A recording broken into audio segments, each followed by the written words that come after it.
low light plants for your home. So if you're interested in, some indoor plants, you might be wondering, what kind of plants don't require a lot of sun? Maybe your home is kind of dark, it doesn't receive that much sun, but you still want some real live plants. So I'm going to start with the snake plant, because that's pretty much one of the most popular indoor plants you could possibly get, and it really does not need a lot of sunlight. It is so resilient, so resistant, that it's kind of almost like a fake plant in that it just kind of won't die and it always looks good.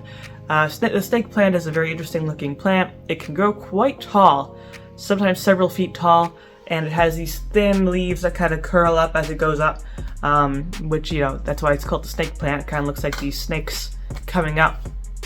So it's a very attractive plant, tall and thin, so you can kind of fit it in corners, especially to add a bit of greenery, a bit of color to your house.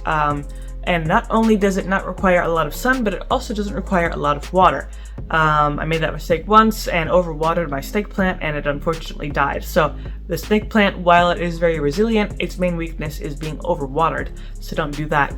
Now, if you want something a bit more leafy looking than the snake plant, you could of course try a fern. There are many types of ferns that you could try growing indoors. And they're very leafy. They're very green. They look very nice no matter where you put them. A lot of people use them as a sort of little focal point. They put it on tables, they put it on other tables, they put it on counters. Just in a place to attract a bit of attention, to balance out the room, that sort of thing. They really do not need a lot of light. Maybe, just a couple of hours, a few hours per day. They really do not need that much light just in general, and same with most indoor plants. They don't need a lot of water either, just a little bit per week or even every other week, but they're pretty resilient. Maybe not quite as resilient as snake plants, but still pretty resistant to most issues. Then there's the spider plant, which is pretty similar to the snake plant, just shaped differently. It's called a spider plant because it kind of looks like a spider a little bit. It has these leaves that kind of come out, like spider's legs, thin, long leaves. So the thing about the spider plant, a lot of people prefer to hang it from the ceiling, to really see those leggy leaves that it has. And you could pretty much hang it just about anywhere because, as you would expect, it does not require a lot of light or a lot of water. It just it exists and it stays alive miraculously.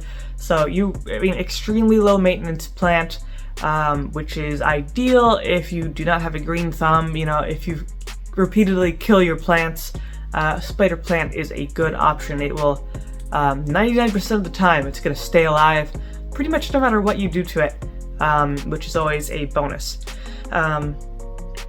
And of course, like the other types of plants, it's a very attractive addition to just about any room that you might have, any space. It adds a nice bit of green color to balance out the room. Then another also very popular option is the pothos. So there are quite a few different types of pothoses, but any type will do. They do not require a lot of sun. They're a bit more delicate, I would say, than the snake or spider plant, or even the ferns. They're a bit more fragile in terms of their structure. They're more leafy, they're more delicate, that sort of thing. But they are a very attractive looking plant, very leafy. They like to grow kind of outwards in these layers. So they're definitely, if you want something a bit more elegant looking for an indoor plant, the pothos is definitely a good option.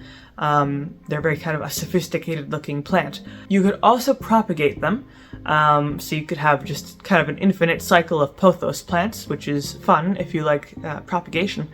They're very easy to have around the house, and then if you have multiple, you could just stick them in every room, and your whole house will have greenery. But pothos is definitely a good option. And then I would also say lucky bamboo is a fun thing to have around the house because, superstition has it that if you have some lucky bamboo in the house, that your house will start attracting money. But besides that, the bamboo plant is just a very unique and nice looking plant to have in your house. You know, if you've seen bamboo, you know it looks pretty unique. Lucky bamboo is usually quite small. It grows in little stalks. Some people kind of maneuver the plant so it grows in maybe these curves and things like that, or these braids, but in general, bamboo is a very, very sturdy plant. Do not water it too much or it will die. It doesn't need a lot of sun at all. You could even keep it in a very, in a place that hardly gets any sun. It'd most likely survive. And, it's just kind of a cool, stylish thing to have around the house, especially if you need some sort of focal point for your interior design, or if you just want, a little lucky bamboo plant to help you attract some wealth into the house. But that is pretty much my list of low-light indoor plants for your home. So hopefully you found this video helpful, and if you did, of course, leave a like, maybe subscribe, and I make a few videos throughout the week, so don't miss those.